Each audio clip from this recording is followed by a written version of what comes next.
যদি উম্মতের জন্য যা প্রয়োজন তা না শোনাইতো তাহলে তো কোন নবীর মায়ের খাওয়া লাগতো। যখন উম্মতের জন্য যা প্রয়োজন তাই শোনাইছে, এটা উম্মতের ভালো লাগে নাই। উম্মত মূর্তি পূজায় নিমজ্জিত, আর নবী এসে বলছে লা ইলাহা ইল্লাল্লাহ, কোন মূর্তির পূজা করা যাবে না। আল্লাহ ছাড়া ইলাহা, উপাস্য, উপাসনার যোগ্য আর কেউ নাই। কর্তা ধর্তা, খাওয়ানে वाला, পড়ানে वाला, বাঁচানে वाला, মারনে वाला, ইজ্জত দেনে वाला, বিজিল্লত দেনে वाला একমাত্র কে? তোমরা এটা মেনে নাও। আর আমি আল্লাহর পক্ষ থেকে আল্লাহর বার্তা পাবো, আমাকে তোমরা রাসূল হিসেবে, নবী হিসেবে মেনে নাও, তোমরা সফল হয়ে যাবা। এই আওয়াজ যখন শুনছে তো কয় আর দুনিয়ায় মানুষ পেল না, তোমার নিয়ে আল্লাহ নবী বলে মান তুমিল্লা ভাষা বুঝছো না, তোমরা তো আমাদের মতোই, তুমি আবার নবী হইলে,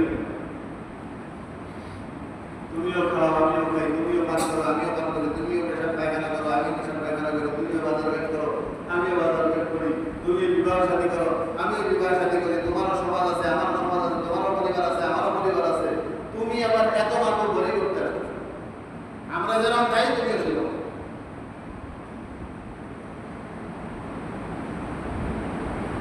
নবী বলে না তোমাদের সাথে আল্লাহর সংযোগ নেই, এই জন্য তোমরা যা ইচ্ছা তাই করতে পারতেছো, তোমাদের সাথে সংযোগ হলো নফসের আর শয়তানের। তোমাদের সাথে সংযোগ কার কার বলেন? নফসের আর শয়তানের। এই জন্য তোমরা নফসের তাবেদারি করতে গিয়ে, শয়তানের তাবেদারি করতে গিয়ে, আল্লাহর নাফরমানি করতে করতে জাহান্নামের কিনারা পর্যন্ত পৌঁছে গেছো। তোমাদের উপরে দয়া করে, মায়া করে আল্লাহ তাআলা যেহেতু তোমাদেরকে সৃষ্টি করেছেন, তোমাদেরকে আল্লাহ তাআলা ভালোবাসেন, তোমাদেরকে ওই জাহান্নামের কিনারা থেকে বাঁচায়া জান্নাতের রাস্তা দেখানোর জন্য আল্লাহ তোমাদের উপর রহম করে আমি নবীকে প্রেরণ করেছে। সুতরাং আমার আল্লাহর সাথে আমার সংযোগ রয়েছে, নফসকে আমার থামায় দেওয়া হয়েছে, শয়তানকে আমার আটকায় দেওয়া হয়েছে। আমাকে আমার নফস ধোঁকা দিতে পারবে না, আমাকে আমার শয়তান পথভ্রষ্ট করতে পারবে না। সরাসরি আল্লাহর সাথে আমার সংযোগ রয়েছে।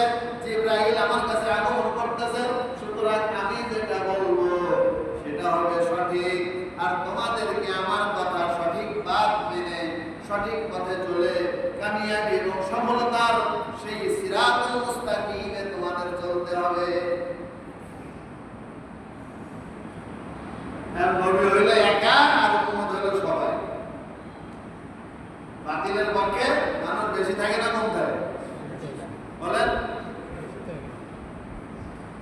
নামাজ কয়জন পড়ে আর নামাজ পড়ে না কয়জন? মিথ্যা কথা বলে কয়জন আর সত্য কথা বলে কয়জন? মাদকের সাথে যুক্ত কয়জন আর মাদক মুক্ত কয়জন? অন্যায়, পাপাচার, সুদ, ঘুষ, পাপাচার এগুলোর সাথে যুক্ত কয়জন আর মুক্ত কয়জন? কি বলেন আপনারা? যুক্ত লোকের সংখ্যা বেশি না মুক্ত লোকের সংখ্যা বেশি?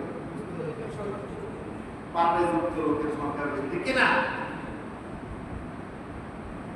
এই নবীদের জামানায় তাই ছিল, পাপের সাথে যুক্ত লোকের সংখ্যা ছিল বেশি, আর পাপ মুক্ত লোকের সংখ্যা ছিল কম। শুধুমাত্র নবী একা আর দুই চারজন ঘনিষ্ঠ মানুষ যারা নবীর কথা মানছে। তখন অন্যায়কারীরা শক্তিশালী হয়ে অস্ত্র ধারালো করে ওই দুর্বল নবী এবং তার অনুসারীদের উপর আক্রমণ করেছে। এটাই ছিল একদম পৃথিবীর শুরু লগ্ন থেকে আজ পর্যন্ত পৃথিবীর ইতিহাসের।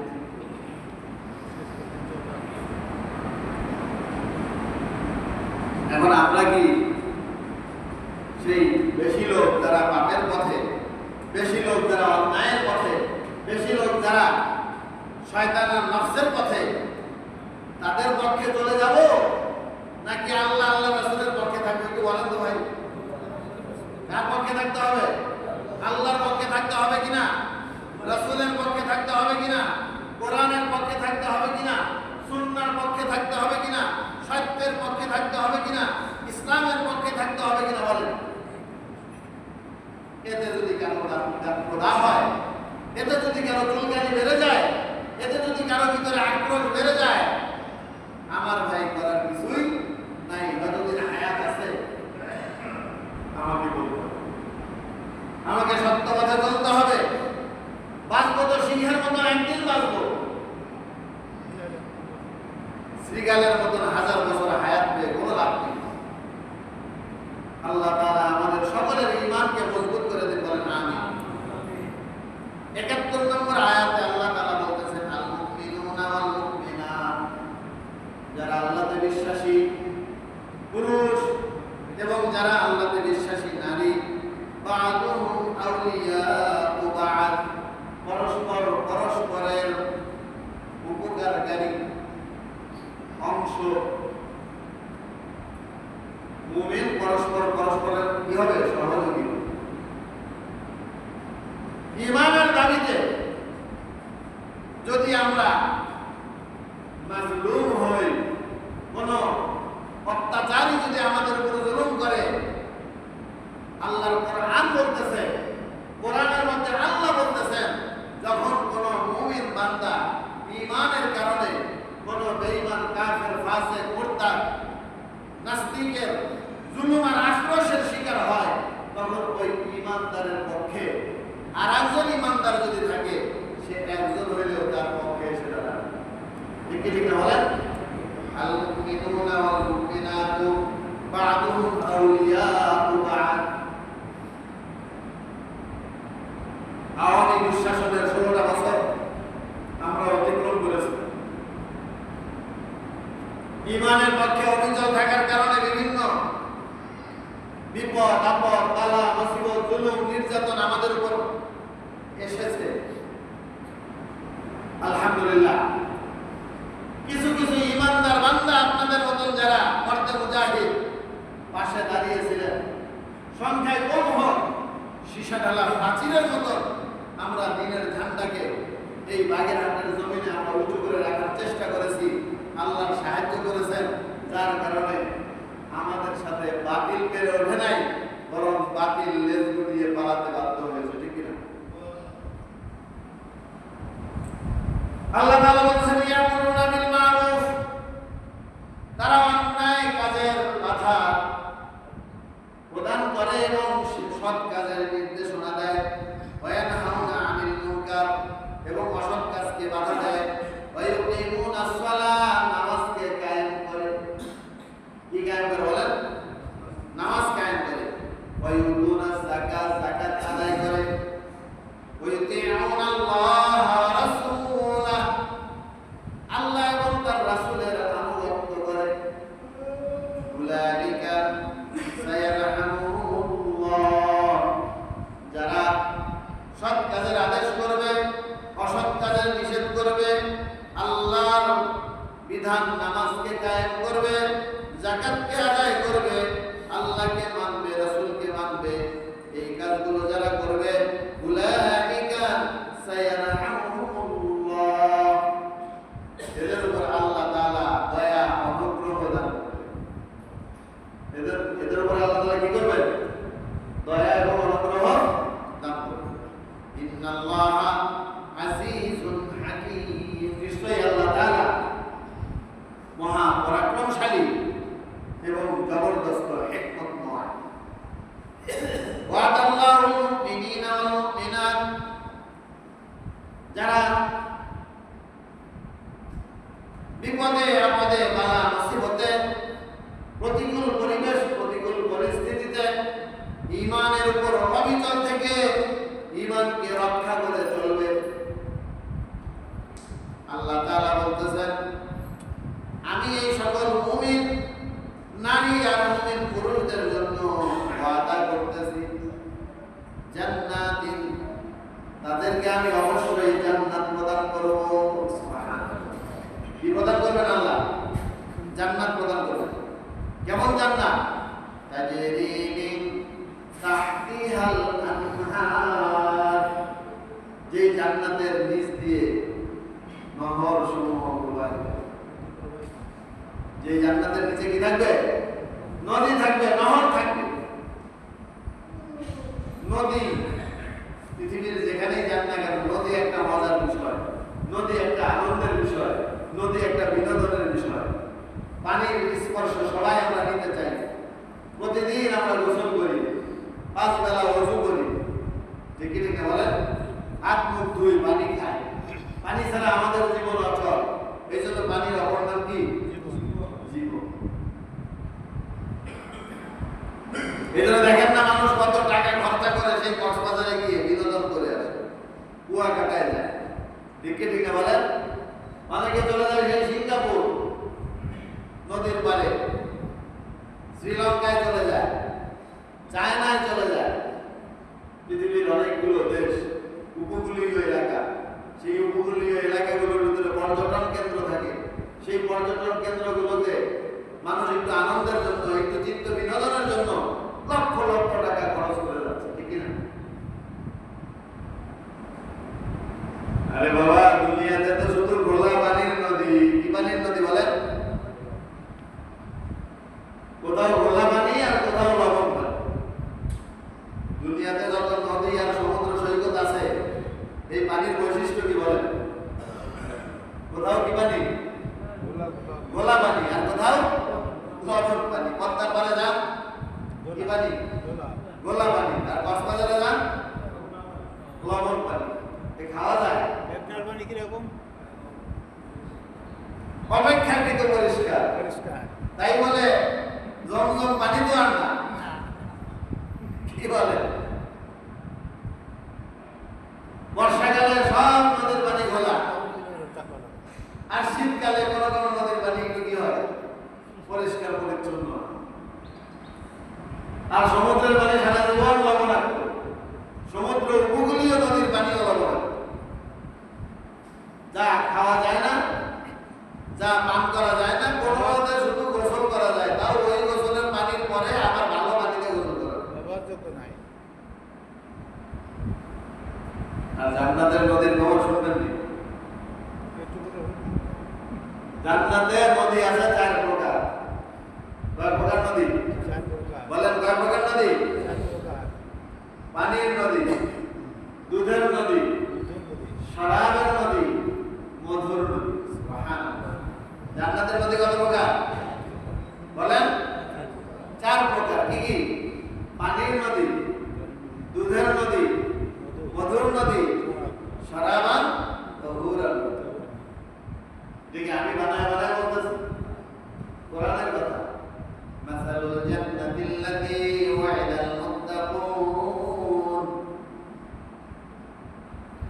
জান্নাতের দৃষ্টান্ত, যেই জান্নাতের ওয়াদা আল্লাহ তাআলা করেছেন মুত্তাকীদের সাথে। ফীহি আনহারুম মিন মাইন গায়রি আস। সেই জান্নাতের মধ্যে নদী সমূহ থাকবে, সেই নদীর মধ্যে পানি থাকবে পরিচ্ছন্ন পানি। কি পানি বলেন? আচ্ছা আপনারা বলেন তো, পৃথিবীতে সবচেয়ে বিশুদ্ধ পানি কোথায়? এর চেয়ে বিশুদ্ধ আছে জমজমের পানি। পৃথিবীতে ক্লাস নাম্বার 1 পানি কোন পানি? জমজমের পানি।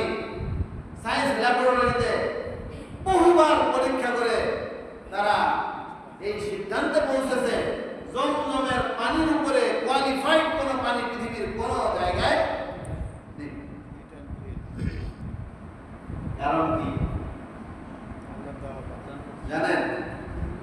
জমজমের পানি পৃথিবীতে বিশুদ্ধতম পানি কেন হলো? এর উৎস কোথায়? কোত্থেকে এই বিশুদ্ধ পানি আসলো? আল্লাহ রাসূল বলেন, বীরু জামজাম, মা'উ জামজাম তানিকুহু বিআনহারিল জান্নাহ। জমজমের যে কূপ রয়েছে, কূপের মধ্যে যে জমজমের পানি রয়েছে, সেই পানির সংযোগ হলো জান্নাতের নহরের সাথে। সুবহানাল্লাহ। আস্তে। জমজমের পানির সংযোগ কার সাথে বলেন? জান্নাতের নহরের সাথে। জান্নাতের যে পানির নদী আছে, সেই জান্নাতের পানির নদী থেকে আল্লাহ তাআলা তার কুদরত দিয়ে মক্কা কাবার পূর্ব পাশে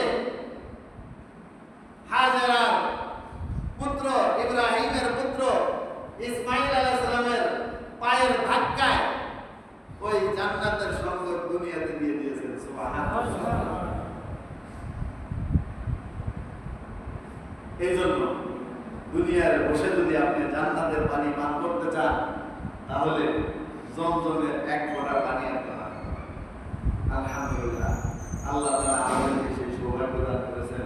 এখানে অনেকেই এমন আছেন থাকবেন যারা জমজমের পানি পান করেছেন, ঠিক কিনা?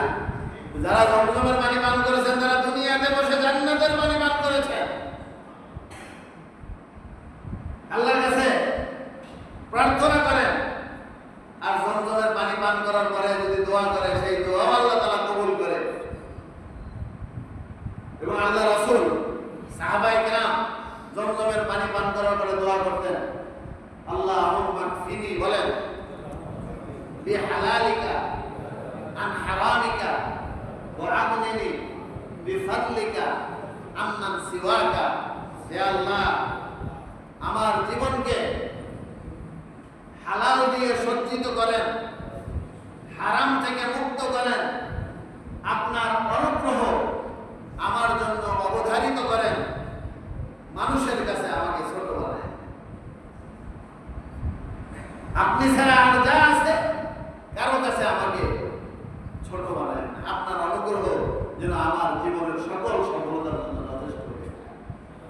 তাহলে এমন একটি দোয়া, যেই দোয়ার দ্বারা আপনার দুনিয়া এবং আখিরাতের সকল ঝামেলা মুক্ত। আবার বলেন, আল্লাহুম্মা কফিনি বিহালালিকা আন হারামিকা ওয়া আগনিনি বিফাদলিকা আম্মান সিওয়াক। 2 নম্বর নহর হলো দুধের নহর, ওয়া আনহারুম মিন লাবানিন লাম ইয়াতাগায়্যার তা'আমু। 3 নম্বর শরাব হলো মধু, ওয়া আনহারুম মিন আসালিন মুসাফফা।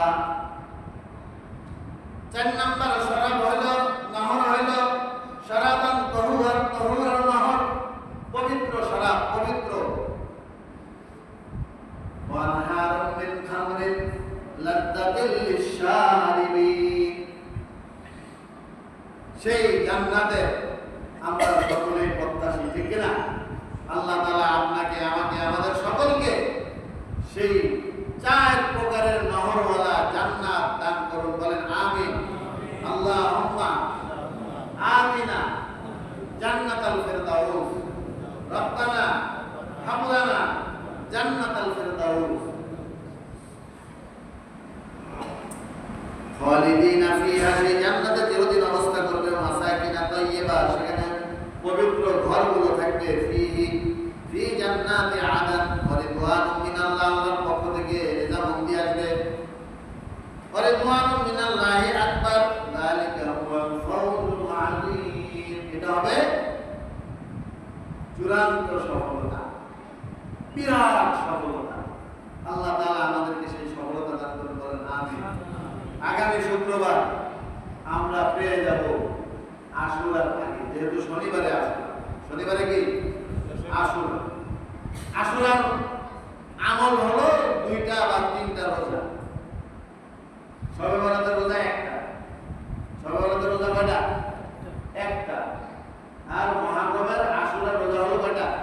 2টা বা 3টা। এই নিয়ে বিস্তারিত আলোচনা আল্লাহ তাআলা যদি তৌফিক দান করে আগামী শুক্রবার